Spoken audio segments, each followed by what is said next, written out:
Welcome back to our live coverage of World Cup 2025. Two of us in the booth here today. Jesse Matthews coming to you live from Vancouver, British Columbia in Canada. And then our esteemed host, the master of ceremonies, whatever you want to call him, William Anderson. Take us away from here, William. Beautiful, Jesse. We've all missed the Jesse Matthews intros, so we had to get one from start to finish there. But yeah, we're back. Round 24, Eta Karo versus Dave Wiegand. So Dave Wiegand is a player that I've done a few videos on.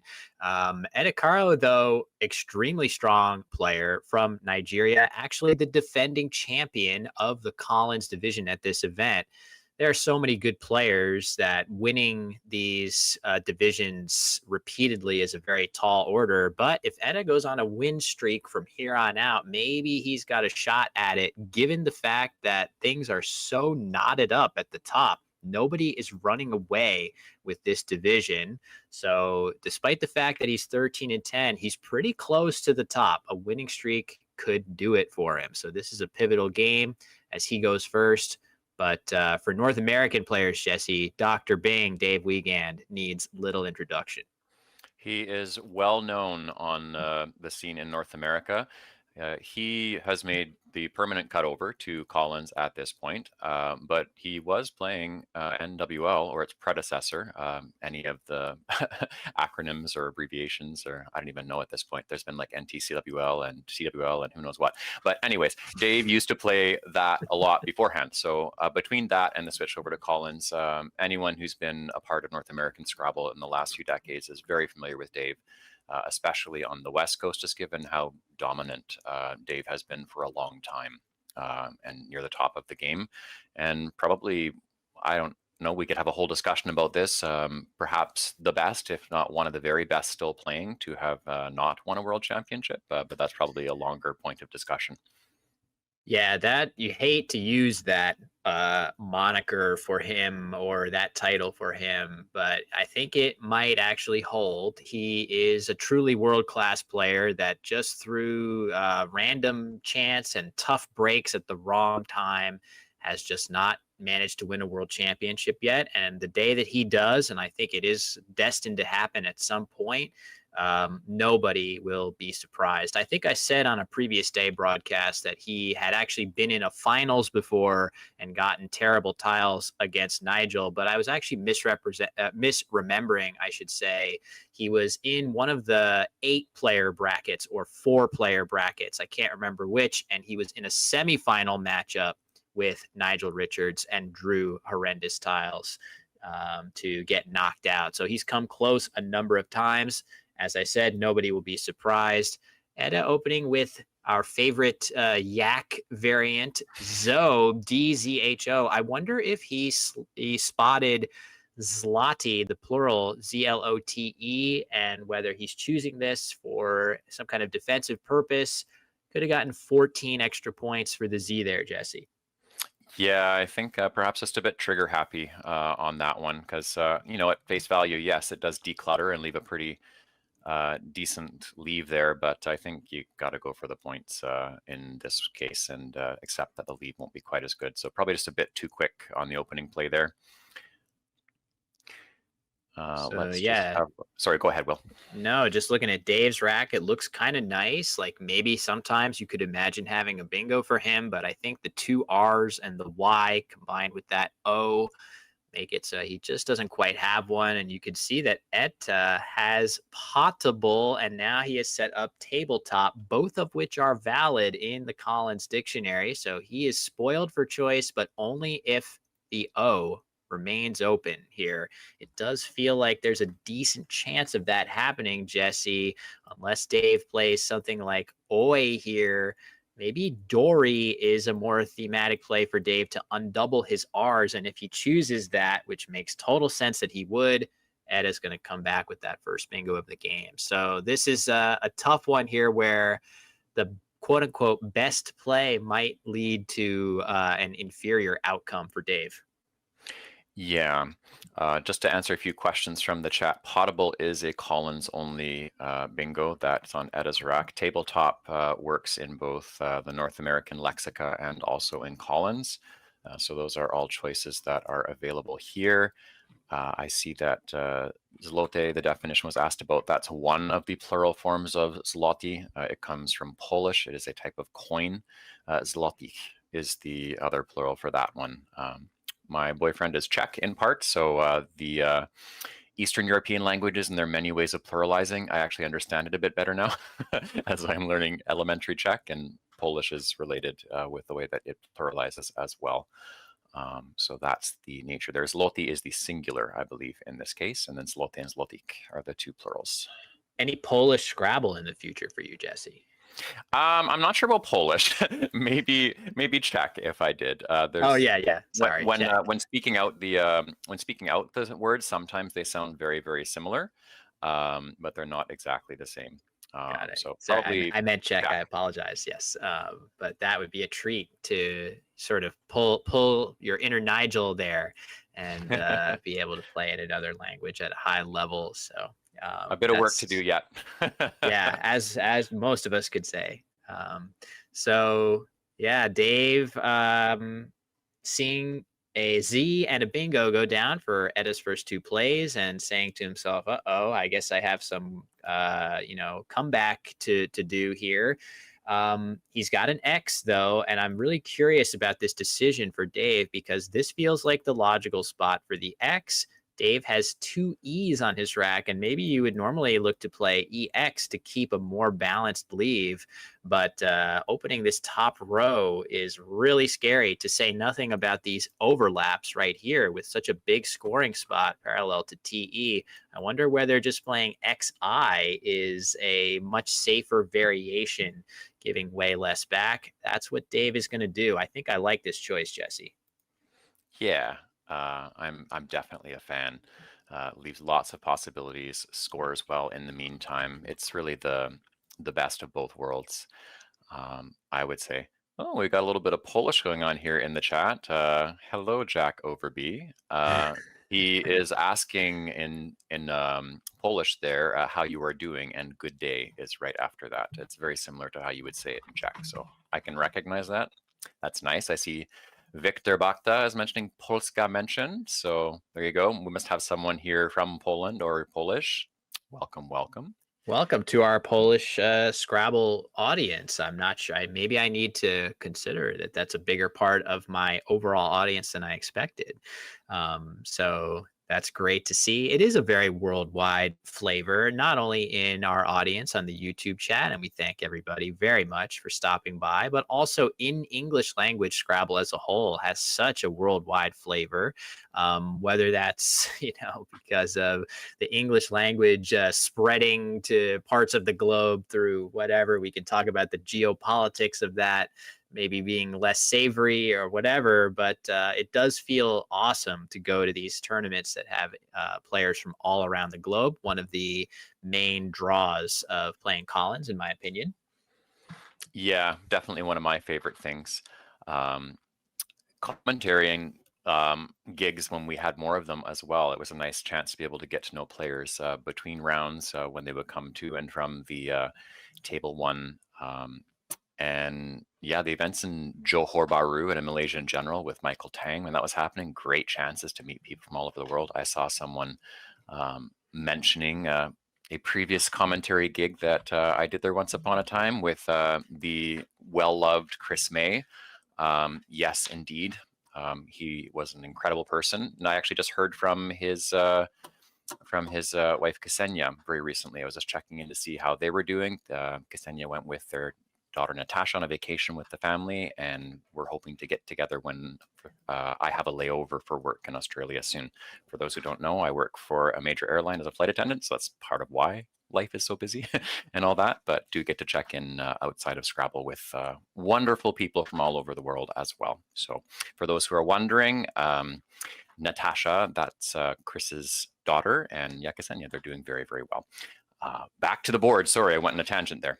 Not at all. Chris, truly a huge loss to the community, very tragic. I actually, at some point on my YouTube to-do list, I have a game where Chris made a particularly incredible play at the end of the game that I would love to do as a little tribute to Chris May, one of our great players from Australia and great commentators as well that you allude to. So I don't remember exactly when it is that he passed, a year or two ago now, but it was a huge loss for us all. As yeah, a few plays coming down here. Eta playing was with WU. That's a play that is often correct when you have those letters, Jesse. Playing Hmm. what and was tends to be right. Dave playing Keb parallel to his X. That looked like clearly the best play. And now Eta playing Hog for 13. A couple other options here, but this looks perfectly solid to get another S hook on the board. There's actually a bunch of them now all over the place, balancing his rack, and he has drawn a bingo. We'll see where he's going to be able to play it. Looks like he spotted tier sets right here, but he's going to have other bingos elsewhere as well. So Dave with that blank, Etta with a great bingo rack. We are going to see some fireworks flying in short order here. And we like to see that. It definitely gets your heart leaping, and can be difficult at the board sometimes when there's just like this back and forth fireworks. But yeah, like you said, exciting, and certainly for us watching, we love to see nice high scoring games with beautiful plays. Just catching up on the chat here as well. Yeah, Yeah, Chris did a lot. Sorry, go ahead, Will. no, I'm just wondering, is there any chance that Dave, with this beautiful set of tiles, does he have to play basically here? He actually doesn't have that many words that he can play. And I just wonder, depending on what he chooses, is it possible that he might look to play something just like Ixia here, just to bide his time? If all he can do is play something like Airtime right here, Airtime, Am I Right? Or Tritiate. Those are his three playable bingos here, all of which are a little bit scary, opening up the triple lane. Maybe he would elect to play it safe. I don't know. I'm probably just going to go ahead and play the bingo here, but we've seen examples, for example, Nigel Richards yesterday passing up bingos multiple times when the position called for it. So that would be really interesting, Jesse, to see Dave play Ixia over something like Airtime here. Yeah, Ixie is a really nice play. I would I would be strongly considering it. It's hard to pass up on a bingo. I haven't looked to see what it would simulate as either way. Ixie is very tempting, just given how strong the lead is, just how little it gives back, relatively speaking. But on the other hand, if you're playing something like Hog and you're looking from Dave's point of view, Hog does not score that much. There wasn't all that many scoring places on the board, mind you. So you have to assume that Etta's rack is reasonably strong. Maybe not super strong, but reasonably strong. So it does make for an interesting case, for something like Ixia potentially, as opposed to, I don't know what static sim shows, but maybe with some inferential consideration, perhaps Ixia is not the worst choice after a play like Hog. That's a great point. You definitely are looking at that previous play for any clue that you can get when you're deciding here. Doesn't I'm not sure that Dave ever really seriously considered not bingoing. I think he basically was just looking from the get-go of what bingo am I going to play here? And sometimes it's really difficult to actually generate plays like Ixia when you are so much in, all right, I got a blank. It's bingo time. That's just what has to be the right decision.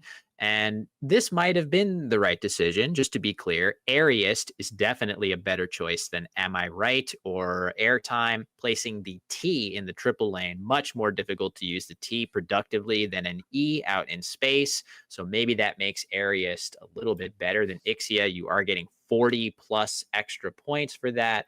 But Etta instantly hammers it with a bingo of tier sets, Jesse, and not the best post bingo draw by any means for Dave. Dave's getting wooed. He has been wooed big time, or wooed actually, more specifically, if we're going to use one of the new words. Perhaps woo will make a token appearance here. You never know. Tier Yeah, sets, for those who are wondering, is a Collins only bingo that I'm like 99% sure of. So you're this right. one does not work in NWL.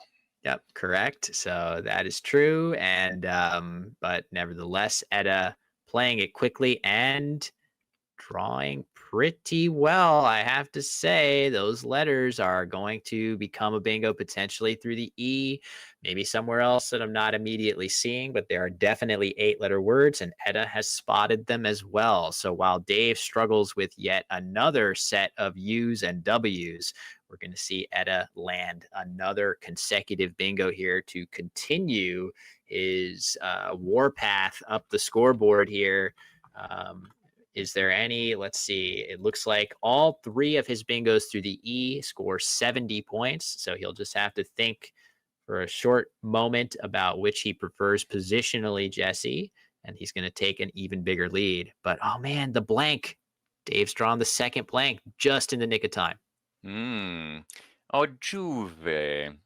A nice little shout out to my username most of the time that I use. I use Juvenescences as my username most of the time now. I was soccer guy back in the day, for those who know. I grew up playing soccer. But Juvenescences involves all the letters of Jesse plus a few more. So thanks, Dave, although I don't think you actually know that I'm in the booth. Yeah. Yeah, maybe he'll find out after if he watches these back, in which case, thanks, Dave. Good job. You're doing well. Hope good luck to you going forward. Hope you ended up winning the tournament. Thanks for stopping by my channel. That's my message to Dave. He's got the second blank, and we call Dave Dr. Bing for a very good reason, Jesse. He is incredibly gifted at finding 7, 8, 9, 10, 11. I hesitate to stop counting length word length words. So he is so good at those long words. This is a classic position, in my opinion, that kind of separates Dave from the rest of the pack. He has 1 playable bingo. It is extremely Nice obscure, and it looks like he spotted it. Look at that. You can see, kind of like the Terminator from Terminator 2, slowly the little particles form into place to form the Terminator, which in this case is the weird bingo of Rongus through the R of Ariest. He spotted it so fast, Jesse. It never gets old. It's just amazing, honestly, being able to find that. I mean, I think blank vision, any of us who have studied for long enough, we talk about blank vision, and that's as we're able to, it's one thing when you have all the letters, like say if you're studying with a tool like Aerolith, where okay, there's 8 letters here, and I just have to find the word, and all the letters are already there. It's another level where you have 1 or 2 blanks, and you have to figure out what the blanks need to be, and then find the word. It's another level there. So something like wrongus, amazing, already, if you're finding it, just all letters there, but to be able to correctly make the blanks what they have to be and play it when it's that low probability, it's just a testament to his skill, honestly. Yeah, that is a real big boy find right there. A Collins only 8-letter word with a blank G containing WU in it.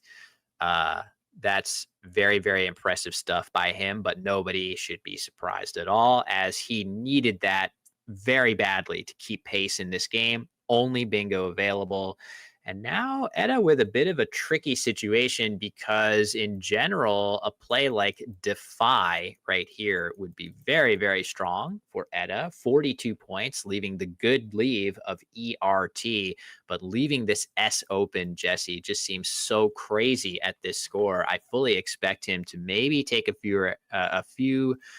lower score. Let me get that out to block off that S here. Yeah, and if he was going to be locking the S, something like phase, I assume, would be among the candidate positions to consider. It is tough to turn down Defy for so many points, but we don't just, one of the things that makes us not machines or robots when considering the game is just the human factor. When we're looking at the board, and a machine, for better or for worse, doesn't necessarily do that. We have different variables that we feed it. We can give it partial inferred racks to try and help it bridge that gap. But it's one of the things that marks a human player, is just considering little things like this. So what do you think if you were to be doing something more blatantly blocking or taking out the S? Well, I mean, phase is there. I think phasist is another consideration. Given the number of E's left, would you lean towards a longer play? What are you thinking about when you look there? So the two ideas you laid out that block the S are FEYS, that is valid in the Collins lexicon, or FEYEST, and that is valid in both of our North American and Collins lexicons. I think the biggest thing for me is when I'm evaluating just playing FEYS, I'm looking into the tile pool and I'm looking for the F, the other F, it's there. The M's, they're there. The K, all right, well, the K is on the board, but these other tiles that play alongside the Y, I guess the B's are also on the board. But I feel like the threat of the F and the other M potentially coming down and scoring a bunch of points is just something I would be thinking about. It's not a deal breaker, but I would want to know, what are the odds if I just play FEYS? Do I get hit with a 50-point play in response anyway? Maybe one that wouldn't have played productively through the S. So I feel like you could then look at Feist as a play that's a little bit safer, especially if, some of the other consonants that play in this spot have been used up.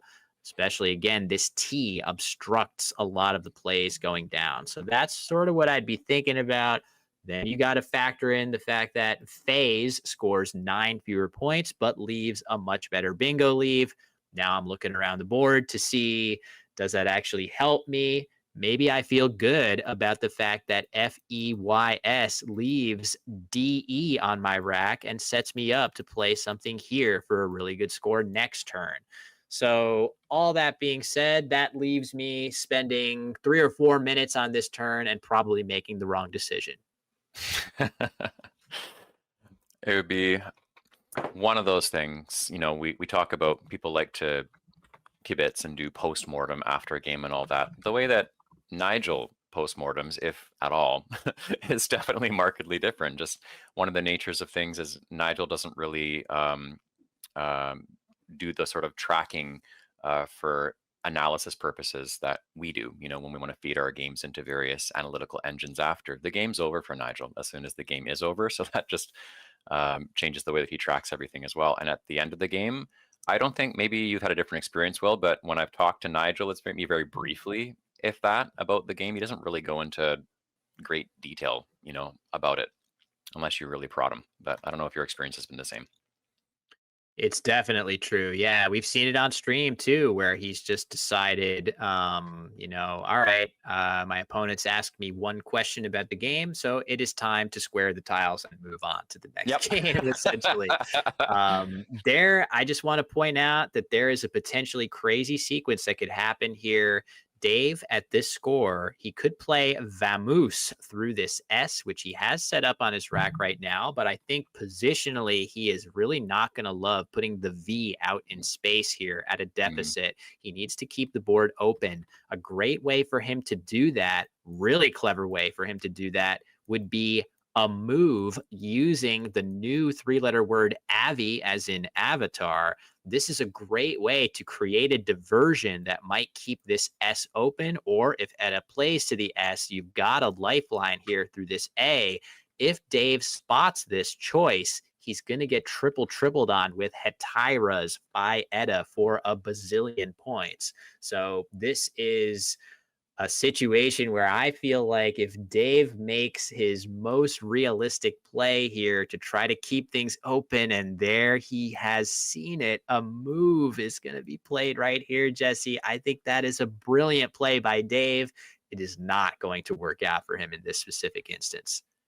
And that's the tough one, right? It's just like sometimes that's just the some would say either beauty or cruelty or both of Scrabble, is that making the best play, or yeah, the best play in this case, just comes back to bite you in the butt, where perhaps a play that isn't so optimal when simming it might have saved you otherwise, but that's a whole bunch of stuff that, again, people like Nigel are really good at, just tossing it aside as like, nope, it was the right play, it just didn't work, and that would be the case here as well. But it looks like he has gone for Vamos instead. And he saved himself in doing so, even though there's no way he could know that. Yeah, a move seemed, if he was really ready to hit the panic button, he might have made that play. He clearly saw it. He had it lined up. he would have insta lost the game. And now, amazingly, after his play of vamoose, very fun word, um, no bingos available somehow with this great looking set of tiles for Eta. Heaters, reheats, ethers with an A. None of those fit on the board, which is kind of crazy to think. Um, of course, Dave's draw, not very good, I have to say. The cue, not the tile he necessarily wanted to see, but Dave has practically managed to save himself with his choice there. Yeah, I'm sure when he analyzes later whatever happens in this game, he'll be happy it didn't end after making the other play. But he knows he's seen the other play. I mean, we've seen it lined up there. So um, the choice as to why he didn't, it'd be interesting if we somehow could get into his head after the game and ask him what the rationale was. Because, sometimes you do have in those moments amazing insight into what people at the very top of the game are thinking. He doesn't have the luxury of knowing Eta's rack in this case, but can perhaps make some inferences or thoughts about it based on previous plays and what's left in the pool. So it would be interesting to hear his point of view if we were to ever have the chance to do that. Yeah, if we for now we can mostly just speculate, and Mhm. potentially what he's thinking is that the score of the game is close enough and there's just enough open space on the board in his estimation that he doesn't have to go crazy throwing open another triple. He's played a much more sort of careful play that doesn't yield nearly as much back in terms of counterplay, triple triples, which would have actually happened in this instance. I think it's just an example of Dave sort of saying, I don't think my situation is so dire that I need to throw caution to the wind all the way quite yet. Let's just see if I can draw something a little better. And maybe on a subsequent turn, I'll try to make a play that's a little more aggressive. I do think if I'm sitting in his chair and I see a move, which is not a given, I'm playing that here. I'm worried about the board after Vamoose not having enough opportunities for me, knowing that Etta is a defensive player, that he's likely to play something that takes another option away from me, that I'm going to have even fewer options than I currently do on this somewhat barren board. And I would have gone for it and I would have gotten hit by the massive triple triple. So um, Etta revealing his S and then taking it and bringing it back. I feel like, does that kind of commit you to actually playing your S here, or now that you've shown it to Dave, Jesse? I feel like in my case it would. But then that's kind of the way that I approach is like ideally if I have shown a tile, I don't like to give that free information for longer than I have to. For those of us who are tracking and uh, keeping inferences in mind as a factor with opponent play, as soon as I've revealed a tile, I would rather use it unless it's truly, truly, truly horrifically the wrong play. That's me personally. I do have to point out, we were discussing something similar with Wellington, earlier in the day, just with respect to putting tiles down and revealing them. So I wonder if it's perhaps within the microcosm, specifically of perhaps the way that some of the tournaments in Nigeria or across Africa, if maybe that's part of perhaps they feed off of each other and maybe do that more often. I mean, it happens everywhere, of course, but I'm just noting that it's come up so far with both of them, both excellent players that can see many options and think out loud. It's kind of the way that I refer Mm, to it. mhm. I've seen other players, and a player named Albert Hahn in Calgary, who doesn't play as much anymore. He was a think out loud kind of player that would sometimes put things down, pick it up. Yeah, so it's just interesting. Some people do that. And others just wait, or they do the Nigel thing. They wait 15 seconds to 20 and then just put down one tile at a time every time. Yeah, that is an amazing thing. As wow, look at that. Etta with Hangman on his rack. If Dave were to try to open something up aggressively, Etta could potentially, depending on what that opening is, be able to just pounce with that 7 letter word, spotted it instantly. But a really interesting play by Etta of Seater. I actually think, even though there were good plays right here, such as Hugh, or if you want, you could tack on the R and the S here. I really like the choice of Seater. It just takes so much space. Really, the all the space that you might have imagined right here being formerly open to Dave It no longer is, and it really leaves just this D of Dariels, which is very, very weak, not that good of a bingo line, still open. So I do like the exhaustion aspect of Etta's play of Seater. So much board is now kind of inhospitable to bingos. And yeah, we're going to see human for 53 in response. But oh my God, there's actually an insane play here, Jesse, of Ma Huang here. Mm. That is insane. 65 points, the only thing that could possibly be better than human, which again, that's kind of a nice thing about Cedar, leaving the H left over. You can follow up with plays just like this. And I feel like that was probably his ultimate consideration in holding back the H. Is like you said, Cedar uses up so much real estate on the board. We've talked about board control and blocking to some extent, and Cedar is it accomplishes several things. Like you said, it takes up board real estate. It's kind of blocky in a less obvious sense. It's when people think of blocking, they think of a C, a V, a Q, something that's not going to necessarily have something playable beside it very easily, if at all. R is like that on the right side of it, where it's just the E and nothing else. And then it reaches down further than Seath would have and takes away really anything in that quadrant of the board to bingo with, and keeps the H for him at the same time to do something like this on the next turn. So brilliant for multiple reasons. Yeah, great analysis. Totally echoing that. Only drawback versus, really the 2-turn sequence of Seater into an H play there. As Alex in the chat says, human is the human play here, which is kind of a funny, that's true actually, compared to Ma Huang, which is almost inhuman to be able to find that sort of thing. But yeah, the only issue here, sometimes you might regret leaving the E hook of humane open when Dave can respond for a really big score. But Dave is going to play Rioja at the top of the board. This makes a lot of sense to me, Jesse, for the reasons that we were talking about. Only the D of Dariels are really available to him. He needs some new spot, and he's doing his best to create it.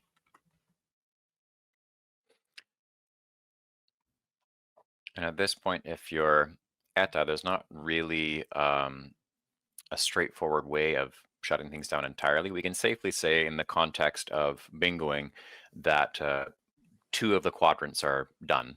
So really the right side of the board has been taken care of. So the issue here is controlling on the left, just to make sure. Because at this point, we assume, like we were saying earlier in the morning, that they're going to score high 20s, low 30s on average. So really what would swing things back for Dave is a bingo play. So you're looking at things that will still score reasonably well for you when possible, while also controlling the final half or the 2 remaining quadrants of the board where this is still possible. Yeah, definitely.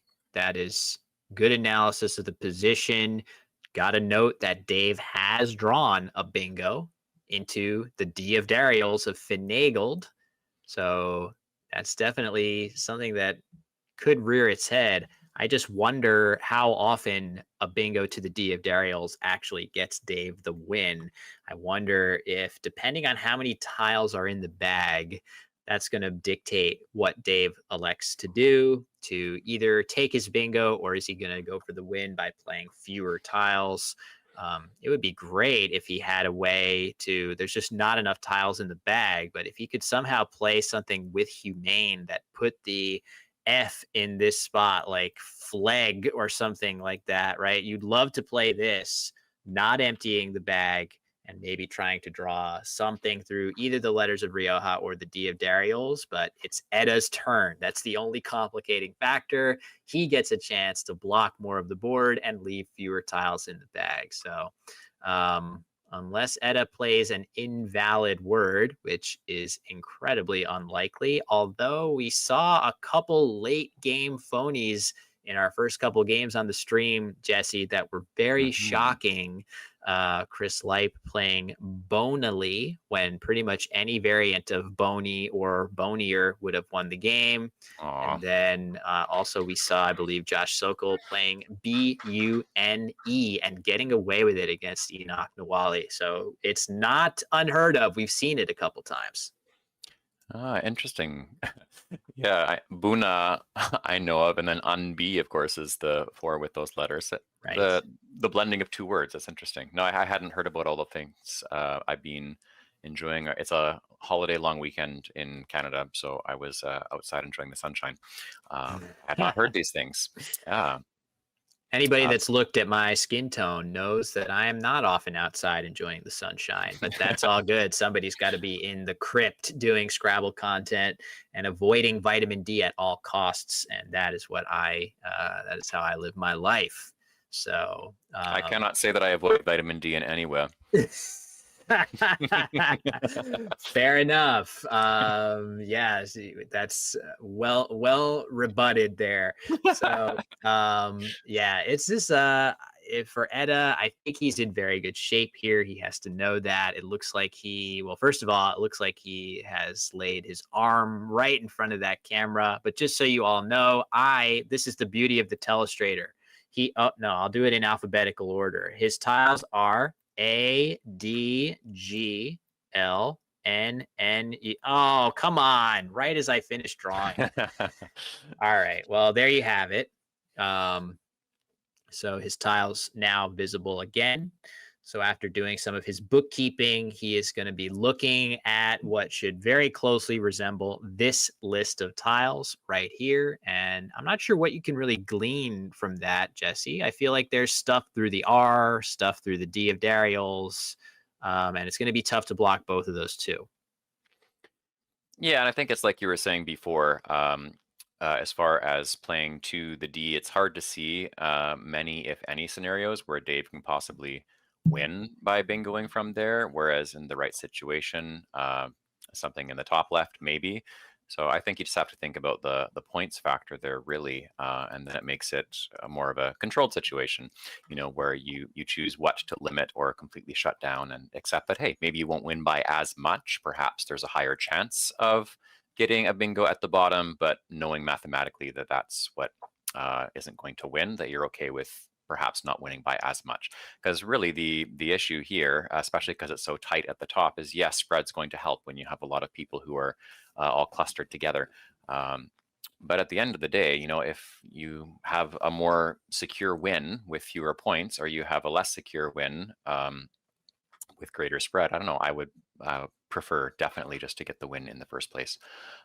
So I'd be looking at limiting severely, if not completely shutting down the top left quadrant, and yeah, just going from there.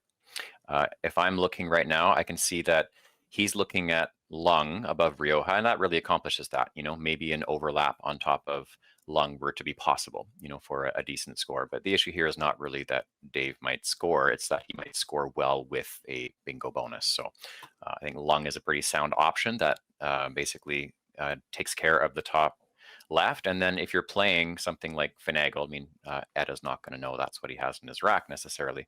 But if you play something like that, you're in a way tipping your hat, and the game's kind of over, after that happens. Mm. So I think Lung's the one to go with here, but what do you think?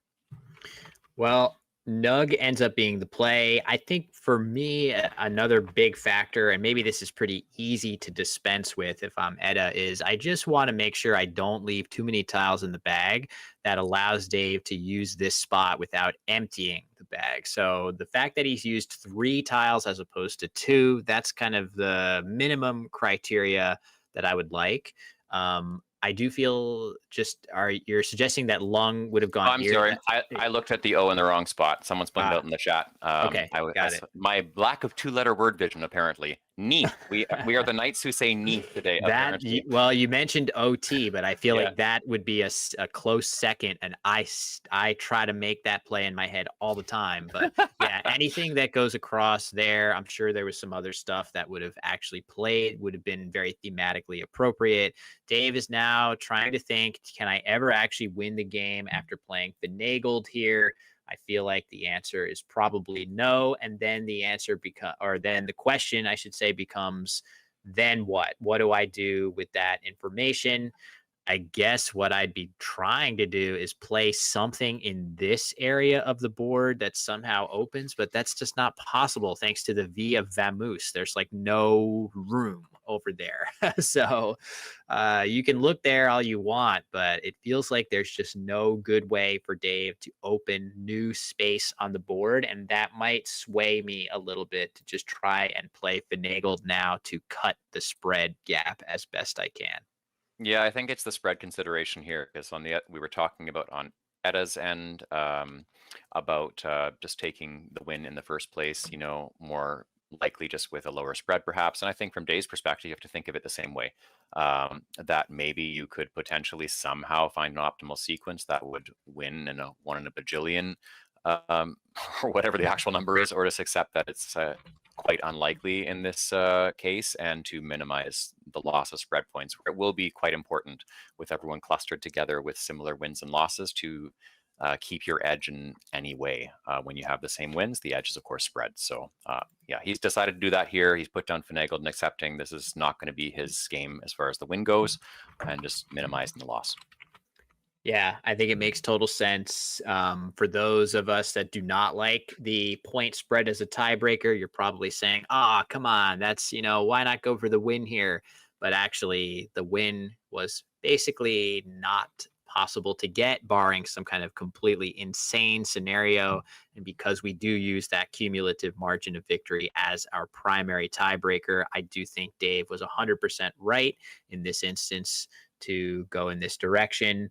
I am curious to know, is there any possible way that he could have plucked something amazing from the bag? I certainly feel like the E would have been required, right? Like, what's the best way to get some points here? Maybe something threatening humane that gives you also another good spot somewhere else. Like, what if you draw a peck out of the bag? Does that help you at all? If that doesn't win, I really don't know that anything would here. So do feel like finagled probably not it, but I also don't think anything else is it here. So tough situation for Dave. He did all he could, Jesse. I think a lot of great plays by him. Rongus stands Yeah. out among them, but Etta also playing fantastically well. Yeah, and I think, Wrongus really gave him a shot to be back in the game in the first place. If we think back to that position in the game, he was looking really, really bad, for chances to win, unless he were to find that. And I can only imagine whatever the sim would show for Quackle, that it likely was still a lowish percentage after that play. He just had a really tough decision after that, where it turns out a move, he didn't play it while seeing it, would have lost after that.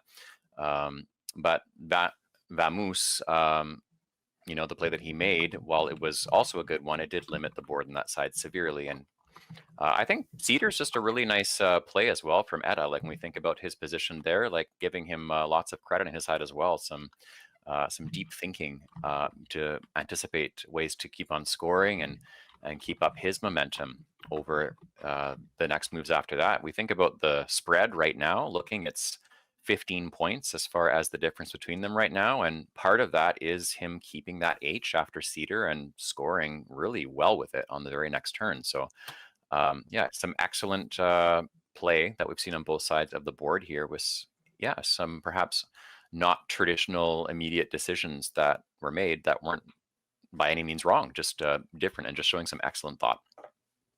Yeah, agree. Very instructive game for us and hopefully for all of you, as Jesse and I do our very best to guide you through the action.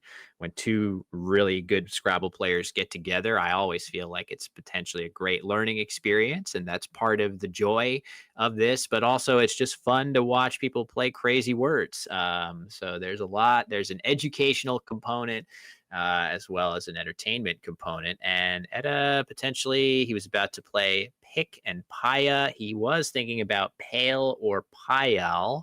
Those actually work out a little bit better, scoring 32, just knowing that Dave is very, very likely to end the game next turn with this flexible INE combo. You might as well go for the maximum points and leave value. And this is actually Etta's optimal choice here, this or Payal in the same spot. So nicely done by him to nail this end game.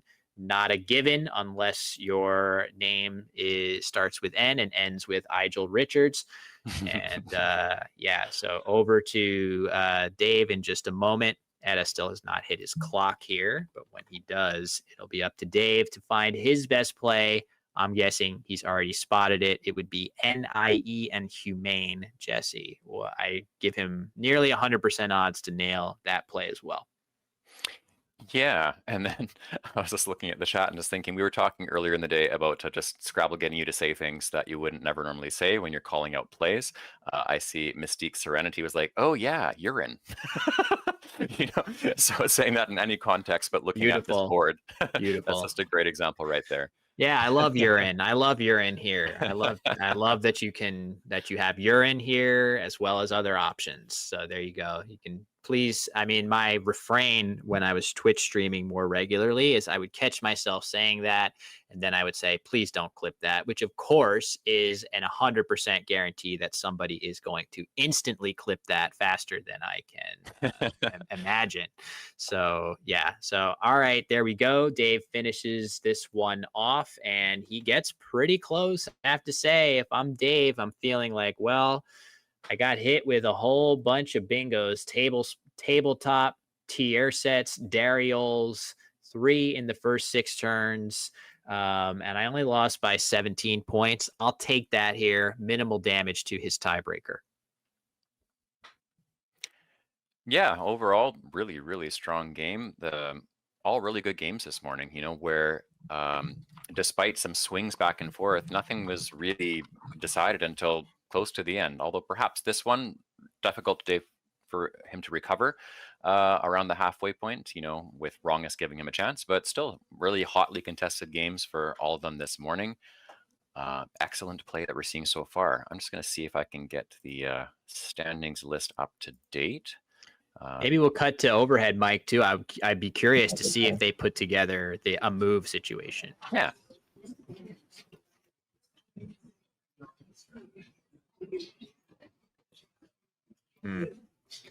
They might be done chatting.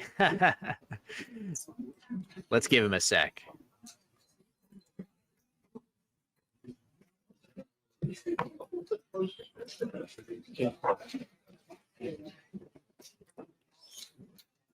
All right. I think that conversation, we had a couple sentences of it there, Jesse, but sometimes when it's over, it's over. Especially Dave, who even in the most heroic situations where he's done something absolutely incredible to win a game, he is pretty reserved about it. He is not prone to WWE style reactions to his own gameplay.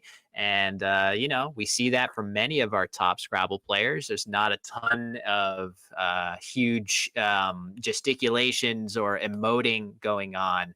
Some of that stuff at this level is kind of wasted energy, and these tournaments are very taxing on your energy. So if you can adopt a sort of mode of approaching each game in a little bit more calm of a way, that probably stands you in good stead.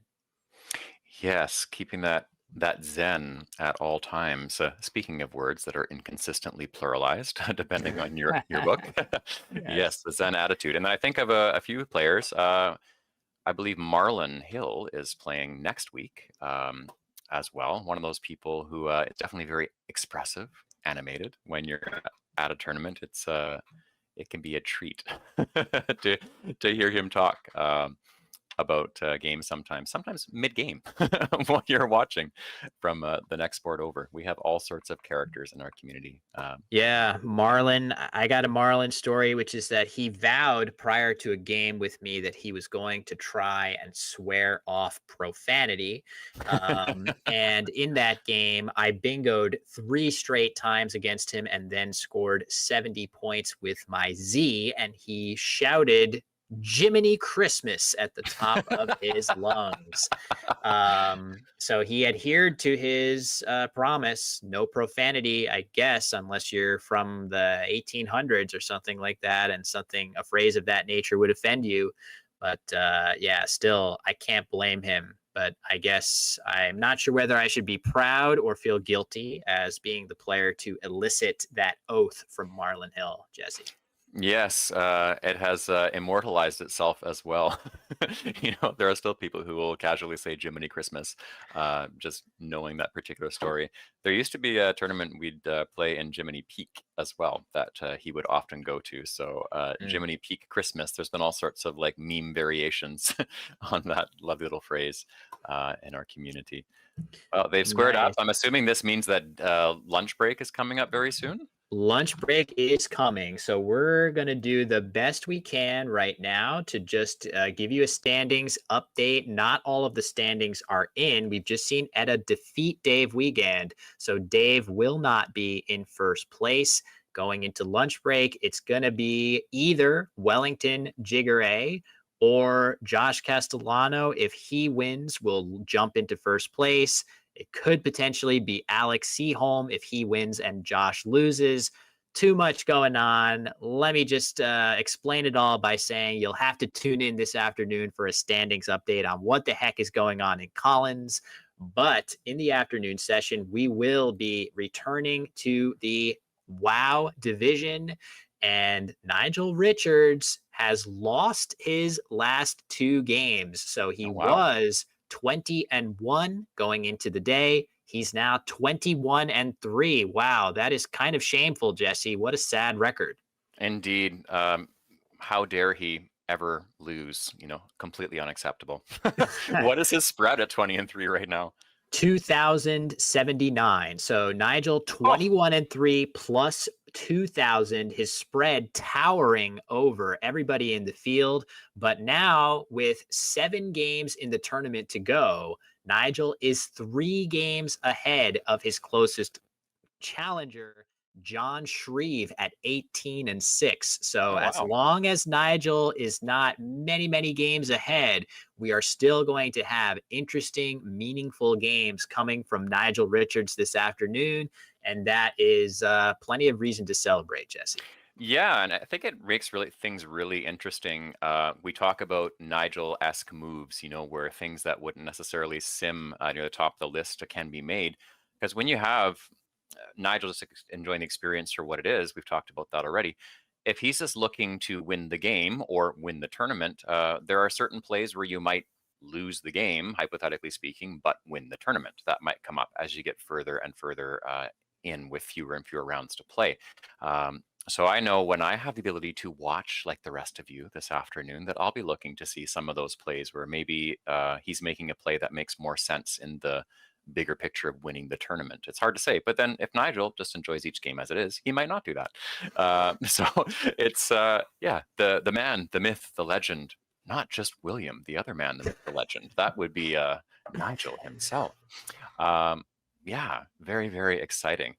But I guess this means we're probably on that point where we have to cut out for lunch, and that means I have to go. Sadly, my time in the booth has come to a close already.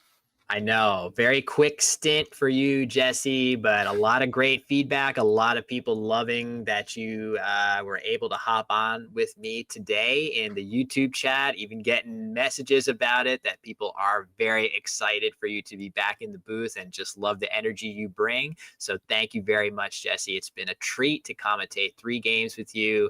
Hoping for more of the same at some time in the future. And yeah, any final thoughts from you before we close out our morning session? Go get some food and come back with some Nigel this afternoon. Final thoughts. Well, first, I on purpose didn't talk too much about people commenting about me personally in the chat, so I could focus on everybody else that was on stream and just you, the players. And fans in general. I appreciate it. Thank you. For those who don't know, I was one of the first people that was doing commentary back when that started to become a thing where organizations took a chance on us and decided to start to fund or at least permit live streaming in some way. So I appreciate those who have given the opportunity. I was doing it for a long time. Life came up. But when Will invited me to come back for a little bit, I couldn't not do it. And it's been a treat to be able to interact with you again. And yes, Will, I would like to do this some more. And I'd love to talk to all of you more again as well. it's kind of fun not having to be the main host now. Although, there's main host vibes that come up once in a while. It's like, this is Will's show. This is Will's show. Leave it alone. You're too good at it, Jesse. We got to get you in that host role again. And yeah, it's just that the name on this channel is Will Anderson, or else I would be giving it straight to you for this. So yeah, it's been a treat. Thank you so much for hopping aboard with me. And yeah, with that, we're going to take a break. We'll be back in a little bit less than 2 hours with 4 games from the WoW division here at the 2025 Word Cup, brought to you by Word Game Players Organization, WGPO, and Collins Coalition, Coco Scrabble. You can learn more about both of those great organizations organizing this tournament at wordgameplayers.org and cocoscrabble.org. So with that, we'll say goodbye for now, but we'll say goodbye to Jesse, but we'll be back in just a little bit less than 2 hours, as I said, with more Nigel Richards and WoW division from the Word Cup.